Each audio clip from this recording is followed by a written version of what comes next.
So here is the final episode of this documentary series on the beating heart of Cardiff's live music scene. This episode, we will look at the people who make Womanby Street what it is. This episode will be about the community. These are the people who march down to City Hall, who've attended gigs consistently and show constant, unwavering support to the streets and the venues.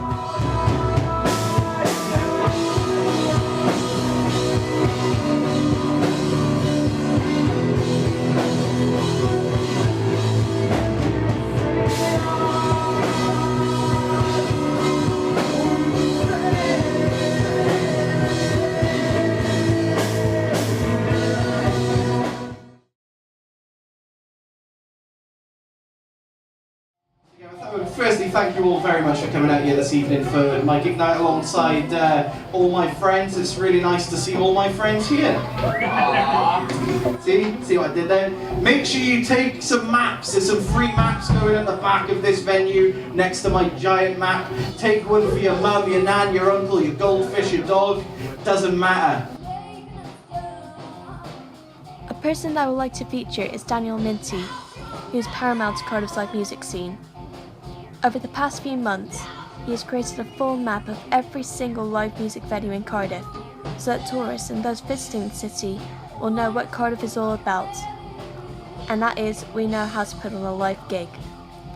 On the 2nd of November, Minty launched his map in Club Bach and has hosted another gig map night at Goody Hoo. We spoke to Minty to talk about the gig guide to Cardiff and how important Womanby Street is to the city's live music scene. So you made a gig map of Cardiff. So what actually inspired the idea to actually create a map that has the entirety of Cardiff and all the live music venues on it? So I thought about this a couple of times. I think my actual reasoning behind it, when I sort of think back to the idea behind it, was I did it in protest to a venue closing.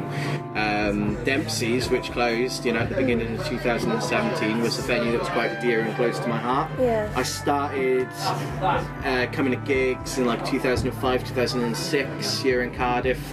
Dempsey's and Four Bars were on that sort of map, if you want to put it that way. When I was coming, as a teen, late teen. And then when I went to uni in Bristol, came back, I really wanted to get involved in the Cardiff live music scene because I felt like it was growing, I felt like it was going to be exciting.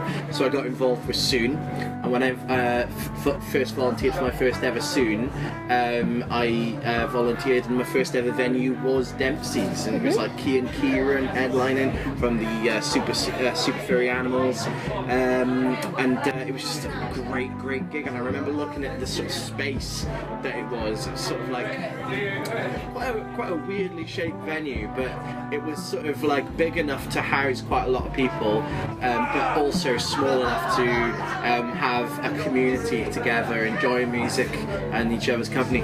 And so when that went, I basically was because this happened, we need to remind ourselves, this happened before the Womanby Street campaign and before all the troubles with Fuel and the Moon Club and all that sort of thing.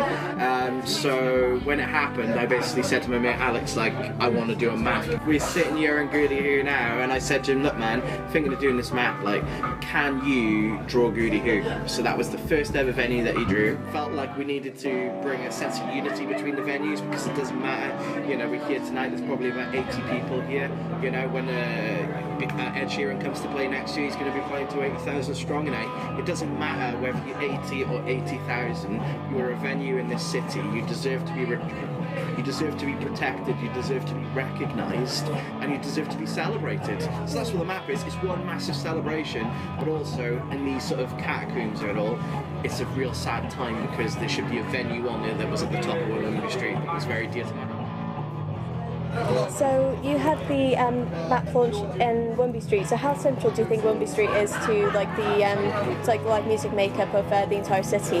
Well, it's probably been through it this year, isn't it, really? But actually, when you think about it, you stand back and you sort of think about Cardiff's live music scene. I'd say that Womanby Street is kind of the main aorta to Cardiff's live music scene. When someone says Cardiff live music scene, I think that when Soon ever throw a festival, that is the main main strip. That's where people tend to hang about and enjoy themselves. So yeah, when I think of that street, I think of everybody out having a real nice time on a summer's evening. How much does Womanby Street mean to you? Yeah, it means a great deal. I saw my second ever gig at People Back, December 2005. I remember going top floor, Club People Back, and the bass just sort of rupturing through my chest, in no other way that I've ever experienced, with bass and the music there sort of, entering and exiting throughout my matter, my body, my veins, my hands, my legs. It was just like such a surreal feeling. And in this world that we live in, where everything is so dark and so glum, and people don't know, like, oh, Brexit this, Brexit that, Donald Trump this, Donald Trump that, sod that, music. It is the champion of everything that we are as humans. You think of music in perspective here, right? You have music when you're born at your christening. You have music on all your birthdays whilst you're growing up. When you get married, you have music. When you're a student, you go out and listen to music. Hell, when you die, at your funeral and wake, there's music played. Music is a constant in our life. It's something that we've been relatable with for many, many years. To just be even considered to, contributing to Cardiff, even just in a small, tiny way. I'm over the moon. I'm massively overjoyed and overwhelmed by it all. Five me. What?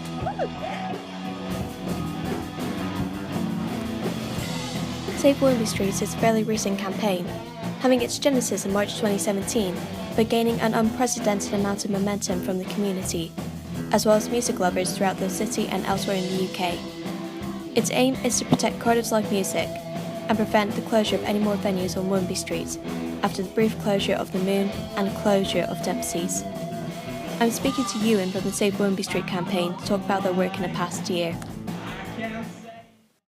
Right, so the past few months have been really interesting for Womanby Street. So how did you come up with the idea of coming together to create the campaign? Like many things with Save Womanby Street, the idea occurred in a pub on the street. This is February of 2007 now. And we had spotted that the application at Wetherspoons to build 17 hotel rooms above the gatekeeper. And we realised that potentially could lead to noise complaints, which would then threaten all the music venues. Alex and I, we met in the City Arms, which is just across the road now, and sat down and kind of talked about what we could do with our experience of campaigning, with local knowledge of local government, but also our joy and love for this street.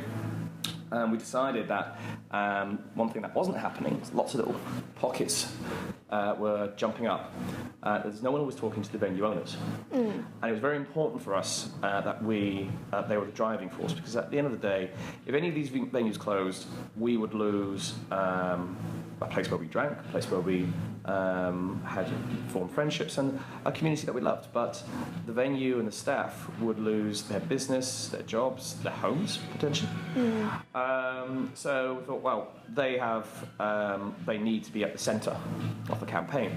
And we sat down with them a week afterwards, and we discussed what we thought could be done in terms of protections, of support, and then they basically gave us the green light, which was astonishing, because none of them have ever met either myself or Alex. We're just two random blokes wandering in. We kind of struggle to come to terms with it at times. So a few months ago, so back in April, the Save Womanby Street March occurred in Cardiff City. Yes. So, with 100,000 people joining the cause. Was that a relief, seeing that people are still really invested in the streets? It was. So the numbers we actually got them from the police, so we don't actually have very firm numbers, is over 1,200, which makes it one of the largest marches in Cardiff history as a city. I know, it's absolutely extraordinary. And when we were planning the march, we were very nervous, but we took a strategic approach to it. We knew that it would get a lot of traction, and we knew there was a lot of anger. People wanted to do something, and that's when we kind of like formed the idea of the march. And but we also wanted it to have an impact. We asked all of the local party leaders to address the crowd, to speak at them, and to say what they would do if elected. And that was very important because, firstly, it holds them to account. It shows people that our representatives are accountable to us, but also it gets them on record. Night before the march, I had a stress nightmare where I was standing in the rain, holding a limp Save Womanby Street banner by myself. And next thing you knew, Eddie Izzard came to the... Oh, it was all horrible. I woke up, I couldn't sleep after that. And when it came to people to arrive, people were coming in drips and drabs, and all of a sudden the street was just filled. Yeah. And we completely lost perspective of how many people had arrived. And when we marched through city centre, led by Barracuda Samba, who were this incredible and very loud samba band, it sounded like war drums. It was great. We didn't realise how many people actually had arrived until we got to City Hall and we turned round. Oh yeah. And it was just it just filled your vision. You couldn't see the end of it. It was absolutely extraordinary. Yeah. In Cardiff. So do you think planning permission like this is threatening other music venues, and not just in Cardiff, but like throughout the UK? Yeah. So we're seeing venues being threatened in Bristol, where the agent of change in England is in effect to some degree. And that just goes to show that you can't just have lip service to protecting music venues. You need to have something robust. You need to have something that is, future-proof and actually have an effect that you wanted. Yeah. It's not good enough to say, we support music venues, great, what are you going to do about it? Nothing much. There needs to be concrete steps. And yeah, you're right, it's not just in Cardiff, we're seeing it in Newport, we're seeing it in Swansea, we're seeing it in Wrexham, in Aberystwyth as well. And this is a national problem. And we have a lot of catching up to do, particularly in Europe, particularly with certain states in the US, with Australia. And if those steps aren't taken, with the way that cities, particularly city centres, are changing, so more people are moving in, more luxury flats are being built, and while those developments can be good for a city to certain degrees, it cannot come at the cost of our culture, of our heritage, of our soul, the thing that makes a city exciting, that makes it want to stay. So we need to, we will be launching a project in the new year, which will be working out what are the next steps for Save Womanby Street. So hopefully, if people want to get involved, keep an eye on the space. We can't now say anything yet because it's still a bit broad strokes, but we will have something more concrete, hopefully before Christmas. But one thing that you can do is speak to the venues, contact the campaign. If you want to actually do something, if you want to take a stand, then this is the place to do it. Yeah. But one of the most important things is support your live music. Go to the venues, go to the gigs, bring your friends, bring your family, bring every single person, so every person knows what a magical music scene we have. And we need to celebrate that, and we need to support it as well. So the big question is, how much does Womanby Street mean to you? What means to me? Well, it literally saved my life. I came to Womanby Street about 2 years ago now, and I've been out of work for about 3 months, and I had left a wonderful job that I truly loved, but I was extremely anxious, I was extremely depressed, and I was even suicidal. And I came to City Arms because I needed work, effectively. And what I didn't realise is that it would not just change my life, but save it. And that was through the wonderful friendships that we formed with the staff, and then moving further out of that, a safety net, the customers, and then moving further out of that was the community itself on the street. And the joy, the love, the passion lifted me up, and it was amazing, and it was truly with the help and the support of everyone on the street that I'm still breathing here today. And I know I'm not alone. I've met so many people now that have said that this street has saved their lives, has lifted them up in their darkest moments. And that is very humbling, and also it shows how important this place is. And this is far from unique to this street. I know that there will be communities all over Cardiff, all over Wales, all over the UK, where it has helped and kept people living. And when you think about it like that, it really does drive home how vital it is to fight for it. So what does it mean to me? It means that I'm still alive.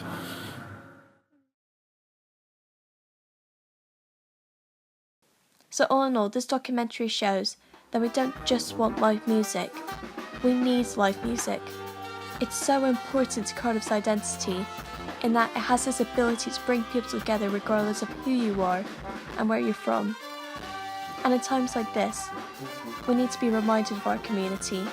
We need to be reminded that we are a family. To end this documentary series on this important chapter in Cardiff's music history, here are the people from this community.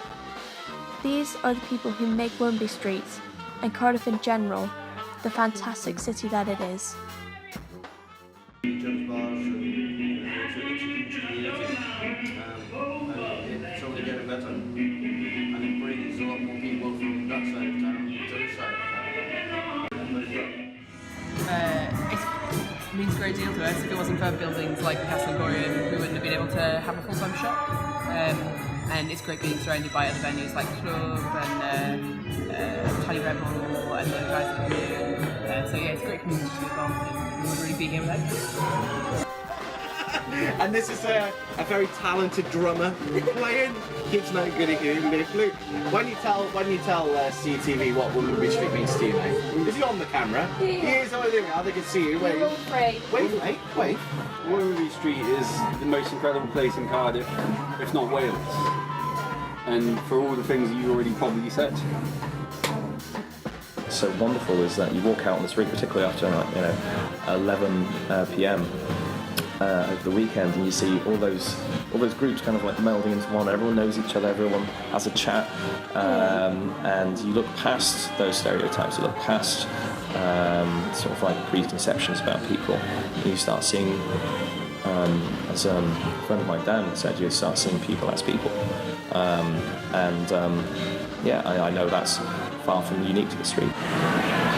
I feel like everything considered, everything that's happened in the last few months, I feel like this is really, really important for the street, and I feel like our push towards a new music venue is going to fill a gap which we've lost with like venues like Dempsey's.